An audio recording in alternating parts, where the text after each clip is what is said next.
Please subscribe and share for more story. Marian Holloway was still wearing her funeral dress when her brother-in-law asked about the house. The black wool clung to her like a second skin as she sat in the living room, hands folded around a cup of tea she had forgotten to drink. Her husband had been buried less than 5 hours earlier. The guests had barely left when Caleb Holloway leaned closer, lowering his voice as if grief had made her fragile. "Did Victor ever update the deed?" he asked softly. Marian stared at him, unsure she had heard correctly. He smiled, tapping his temple as though helping her remember. "Just in case you need help managing things." Around them, sympathy still lingered in the air. People had whispered that Victor adored her, that she must be devastated. Marian nodded politely. She played her part well. No one noticed she hadn't cried. No one noticed the relief sitting quietly beneath her ribs. She didn't yet know it was freedom, but something inside her had loosened, and it wasn't grief. That night, after the house finally emptied, Marian walked its halls like a guest who had overstayed her welcome. Everything looked the same: polished wood, carefully chosen furniture, the faint smell of lemon oil, but it felt hollow, as if the walls were waiting for instructions that would never come. She wandered without purpose until she reached the one door she had avoided for 52 years. Victor's study. Always locked.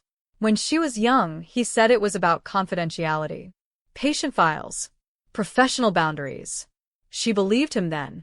Even after retirement, the door stayed closed. He'd disappear behind it for hours, sometimes muttering to himself.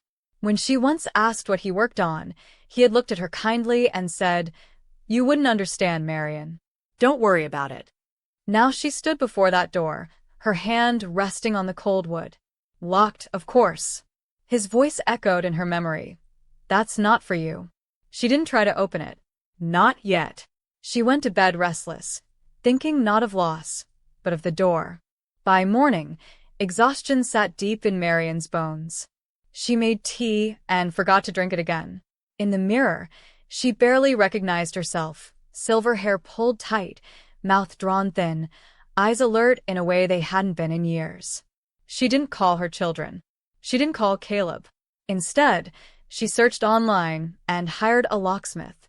The man arrived that afternoon, polite and uninterested. "Old lock," he said. "Hasn't been changed in years." It took him less than 15 minutes. When the door finally opened, Marian braced herself for something rotten or moldy. Instead, she smelled paper, leather, and something sterile. The room was immaculate. A large desk, shelves of binders, one leather chair facing away from the door. Everything was labeled. Too labeled. As her eyes adjusted, she noticed her name. Again and again. On folders. On binders. Marian Holloway. She didn't step inside. She closed the door gently, leaving it slightly ajar, like a wound that needed air. That night, she didn't sleep, not from grief, but anticipation. At noon the next day, Marian opened the door fully and stepped inside. The desk held a single envelope under a paperweight. Her name was written neatly on the front. Inside was not a letter, but a list. "Instructions for Marian Holloway upon my death. Contact Caleb immediately. Do not access the study. Continue psychiatric care. Avoid stress. Take medication as prescribed." There was no goodbye. No gratitude. Only orders. The paper slipped from her hand. In the desk drawer, folders labeled MH finances, MH medications, MH appointments, case files. Not memories.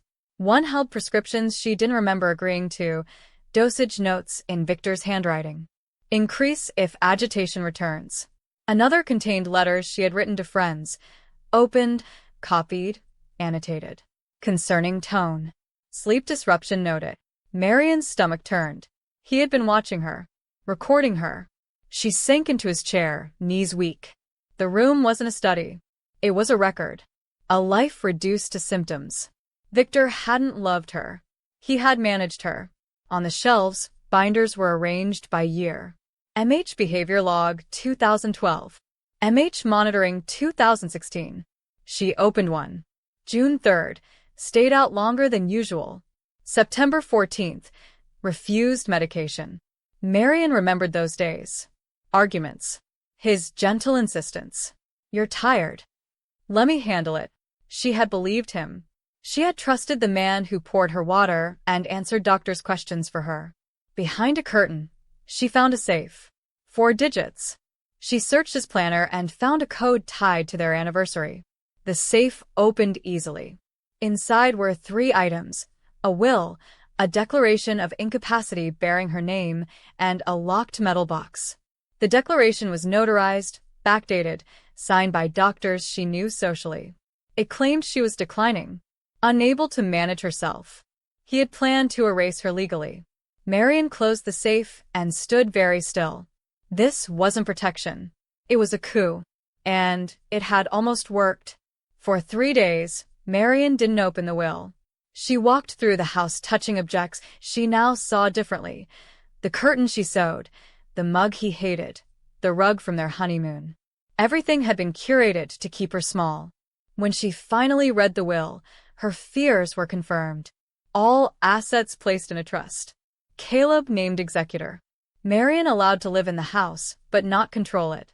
Allowed to spend, but not decide. She sat in silence for a long time. Then she created a new folder and wrote 1 word on the tab.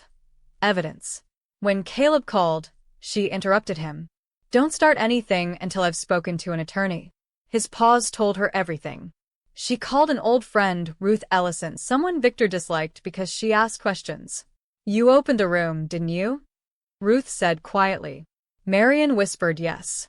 "Good," Ruth replied. "Now don't stop." That night, Marian left the study door open. Light spilled into the hall. A quiet rebellion had begun. The lawyer's office smelled like coffee and clean paper.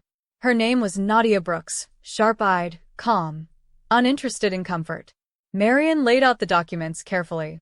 Nadia read without interrupting. By the 3rd page, her expression changed. "Your husband attempted to restrict your autonomy without court oversight," she said. "That's coercive control." Marian nodded. "He just died before finishing."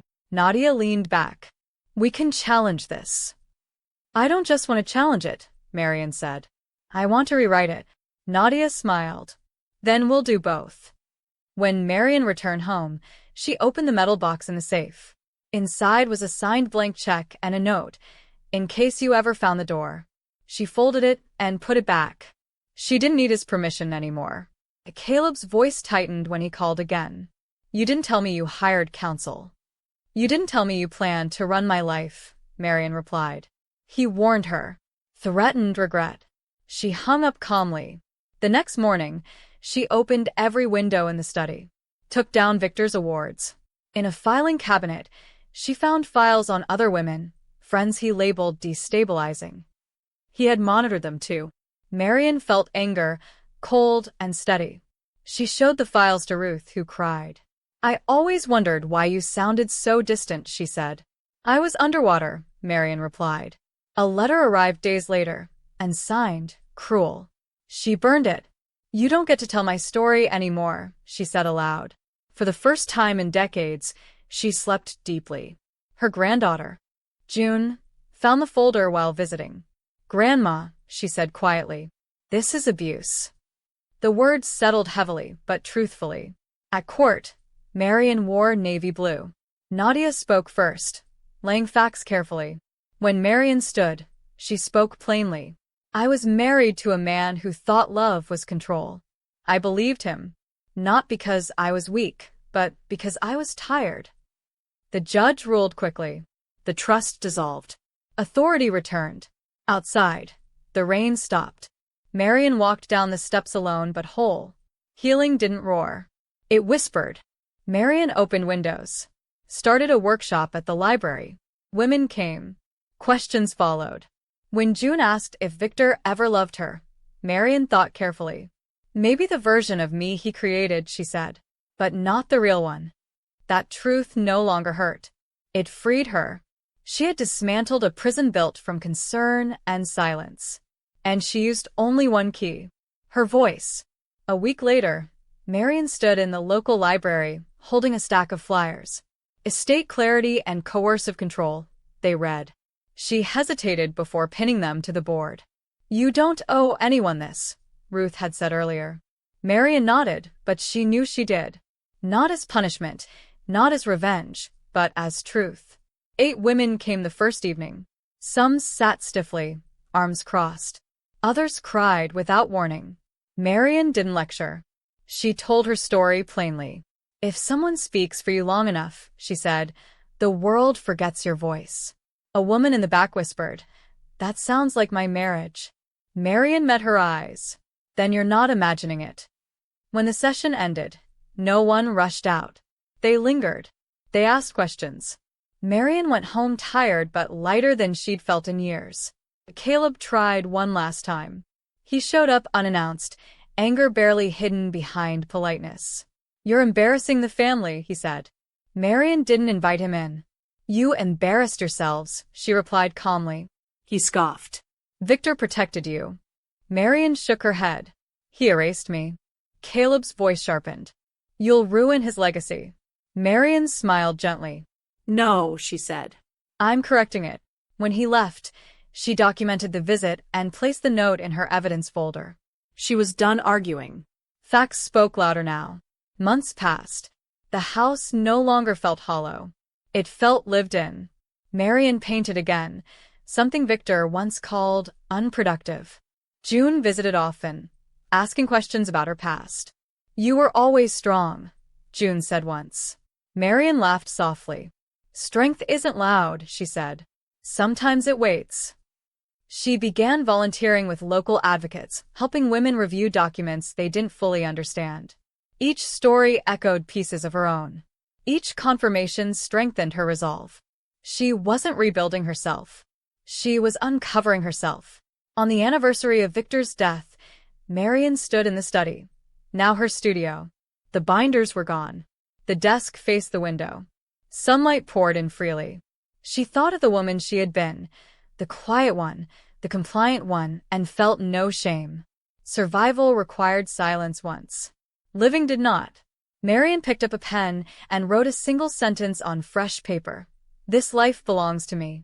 She pinned it to the wall and opened the door wide, letting light spill into the hallway again. Marian learned that freedom came with echoes. Even as her days grew fuller, memories surfaced without warning. At the grocery store, she caught herself reaching for the brand Victor preferred, then stopped. At night, she sometimes woke expecting to hear his footsteps down the hall.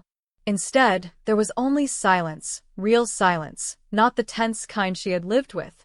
One evening, Ruth called and asked, "Do you ever miss him?" Marian considered the question carefully. "I miss who I thought he was," she said at last. "But I don't miss who I became with him." Ruth hummed softly in understanding. That distinction mattered. It separated grief from truth. Marian wasn't mourning a man. She was mourning time. And time, she realized, could still be claimed. She signed up for a writing class at the community center, something she had postponed for decades. When the instructor asked her why she was there, Marian answered honestly, "Because I finally have something to say." The workshop at the library grew quickly. Women began arriving early, bringing notebooks and quiet determination. Marian started each session the same way. "This isn't about blaming," she told them. "It's about clarity." One woman asked, "What if everyone thinks I'm overreacting?" Marian replied gently, "They thought that about me too." Laughter broke the tension, followed by something heavier, recognition. After one session, a woman lingered behind, her voice barely above a whisper. "He says I'd fall apart without him." Marian met her gaze. "Mine said that too," she answered. "And he was wrong." Saying it aloud still felt powerful. Each conversation reinforced what Marian had learned late but thoroughly. Control thrived in isolation. Truth did not. Walking home that evening, Marian felt a familiar steadiness. She wasn't just reclaiming her life. She was widening the path for others to step onto. One afternoon, June asked to record Marian's story for a school project. "People need to hear this," she said. Marian hesitated, then nodded. They sat at the dining table, sunlight stretching across the wood. "When did you know something was wrong?" June asked. Marian smiled sadly. When my feelings became symptoms, she said. When disagreement meant diagnosis. June shook her head. That's terrifying. Marian reached across the table and squeezed her hand. It is, she agreed. That's why silence helps it grow. When the recording ended, June hugged her tightly. I'm proud of you, she said. The words landed deeper than Marian expected. Pride had never been something Victor allowed her to claim. That night, Marian listened to the recording alone. She didn't hear weakness. She heard clarity. And clarity, she realized, was its own kind of strength. The legal aftermath faded quietly. Caleb stopped calling. The family gossip lost interest when Marian refused to play the role of confusion they expected. Instead, she thrived in small, deliberate ways. Morning walks. Fresh flowers on the table. Conversations that didn't feel rehearsed. One morning, she stood in front of the mirror and noticed something new. Her shoulders were no longer drawn inward. Her voice, when she spoke to herself, sounded certain. You're allowed, she said aloud, testing the words. They felt unfamiliar but right. Marian began making decisions without asking permission from anyone, including herself. That freedom was intoxicating, but she treated it carefully, like something precious that needed tending. Control had once shaped her life. Choice would shape what came next. At the final workshop of the year, Marian looked around the circle and felt a quiet pride. These women had found language for things they once dismissed as just how it is. Marian closed the session with a simple statement. Concern that silences you isn't care, she said. Heads nodded. Eyes glistened. Afterward, Ruth pulled her aside. You've changed, she said. Marian smiled. No, she replied. I've returned. That night, Marian went home and opened the study door wide again. The room no longer held ghosts. It held light, paint, books, and unfinished ideas. She sat at the desk and wrote late into the night, not evidence this time, but reflections. She wasn't documenting survival anymore. She was recording a life in motion. On a quiet Sunday morning, Marian sat on the porch with a cup of tea she actually drank. The air was cool, the street calm. She thought about cages, the kind built from fear, from concern, from love twisted just enough to wound. She wished she could tell her younger self one thing. You're not difficult. You're discerning. Marian closed her eyes and breathed deeply. She had opened the door. She had walked out. And she had not looked back. Some freedoms announced themselves loudly. Hers arrived with a whisper and stayed. The following spring, Marian accepted an invitation she would once have declined without thought. The city council had asked her to speak at a small community forum on elder rights. She stood at the podium with steady hands, looking out at unfamiliar faces. Control doesn't always arrive as cruelty, she began. Sometimes it wears the mask of concern. A murmur passed through the room. She spoke about documents signed in trust, voices overridden in exam rooms, love used as leverage. Afterward, a man approached her quietly. My mother needs this, he said, pressing the flyer back into her hand. Marian nodded. So did I, she replied. Walking home, she realized her story had outgrown her house. It was living in the world now where it belonged. Not everyone celebrated her transformation. Some relatives whispered that Marian had become difficult. The word no longer stung. She repeated it aloud one evening, tasting its meaning. Difficult. It sounded suspiciously like unmanageable. She laughed softly. Ruth, sitting across from her, raised an eyebrow. That's what they call women who stop complying, she said. Marian smiled. Then I'm finally learning. She stopped explaining herself. She stopped softening her edges. When people asked why she changed, she answered simply, because I was allowed to. That answer ended most conversations quickly, and that suited her just fine. June left for college that fall. Before she went, she hugged Marian tightly. You change how I see love, she said. Marian blinked back tears.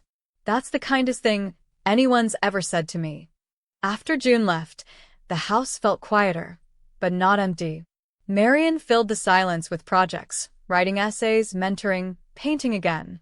She no longer feared being alone. Loneliness, she'd learned, came from being unseen, not from being by oneself. One afternoon, she mailed a manuscript to a publisher. It wasn't polished. It wasn't perfect, but it was honest. And it was hers. Years later, Marian was often asked how she found the courage to leave so late in life. She always answered the same way. "I didn't leave," she said. "I arrived." The study became a classroom. The house became a meeting place. Women came, listened, asked questions. Marian never told them what to do. She simply reminded them of what they already knew. Control survives on doubt. Truth does not. When one woman whispered, "What if I'm wrong?" Marian took her hand gently. "What if you're right?" she asked. The question lingered like a key offered, not forced. Marian Holloway never thought of herself as brave. She thought of herself as awake. There is a difference. Bravery is loud.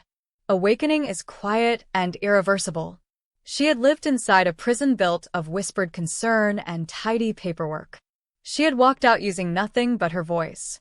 If her story reached you, she hoped you would listen closely, not to her, but to yourself. If something feels wrong, it deserves your attention. If your voice is being managed, it deserves to be reclaimed. The door is real. The lock is not. And the life waiting on the other side has always been yours. Thanks for watching. If you value stories of respect, dignity, and justice, please subscribe. It means more than you know, and it lets me keep sharing the lessons life has carved into me.